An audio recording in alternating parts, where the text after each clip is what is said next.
Siapa tersangka tragedi Arema versus Persebaya hilangkan 131 nyawa? Kadif Humas Polri, ada fakta baru? Surya.co.id. Siapa sosok tersangka dalam tragedi Arema versus Persebaya hingga mengorbankan 131 nyawa? Melansir Kompas.com, tragedi Arema versus Persebaya saat ini telah memasuki tahap penyidikan, setelah memeriksa 29 orang saksi. Menurut Kadif Humas Polri Irjen Dedi Prasetyo, 29 orang saksi itu terdiri dari 23 anggota Polri dan 6 orang panitia penyelenggara yang bertugas kala itu. Meski telah memeriksa sejumlah saksi, tim penyidik masih harus mengumpulkan alat bukti serta keterangan dari saksi ahli, guna menentukan tersangka tragedi Arema versus Persebaya. Kasus ini sudah tahap penyidikan. Kami masih mengumpulkan alat bukti, keterangan saksi dan ahli, serta petunjuk lainnya, kata Dedi dikutip dari Tribun Jatim. Baru nanti pada saatnya kami akan menetapkan tersangka. Perlu ketelitian dan kehati-hatian sebelum menetapkan tersangka, ujar Dedi.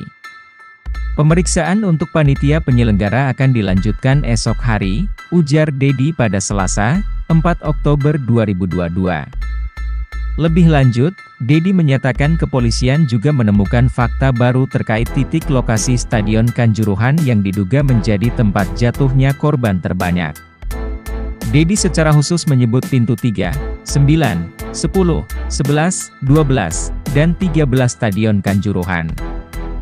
Lab4 masih mendalami 6 titik CCTV.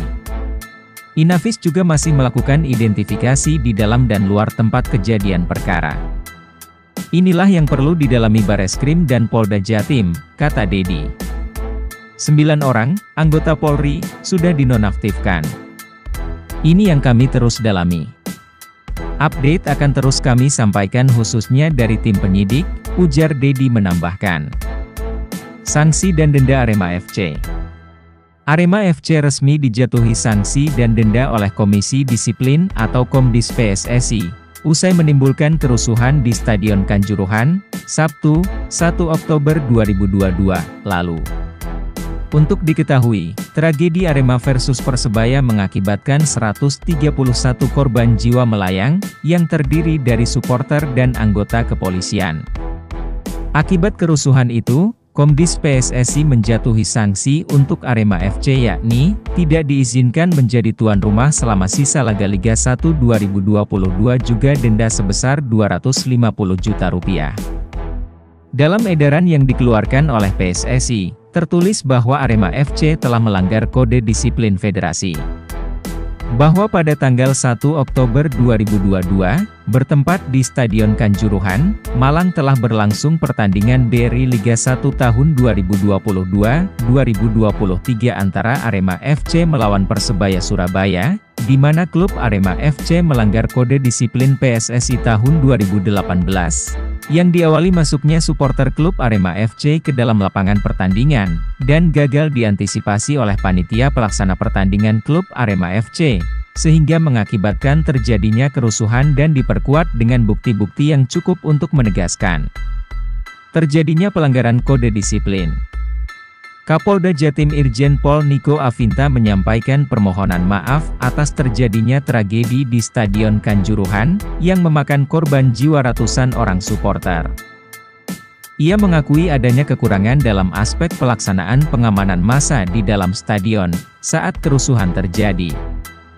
Oleh karena itu, Niko berjanji, pihaknya akan mengevaluasi segala aspek yang berkaitan dengan penyelidikan dan penyidikan atas insiden tersebut. Ia juga berharap, di masa mendatang, dunia sepak bola tanah air semakin berbenah dalam memberikan rasa aman, nyaman dan tentunya pendapatan sektor ekonomi masyarakat.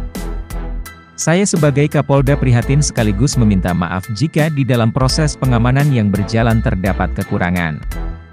Kedepannya akan kami evaluasi bersama pihak terkait. Harapannya ke depan adalah pertandingan sepak bola yang aman nyaman dan menggerakkan ekonomi, ujar Irjen Niko saat menjenguk korban luka di RSUD Dr. Syaiful Anwar, RSSA, Malang, bersama Forkopimda Jatim, Selasa, 4 Oktober 2022. Niko menambahkan, pihaknya bersama tim Mabes Polri akan melakukan upaya semaksimal mungkin untuk korban yang luka mendapatkan bantuan perawatan.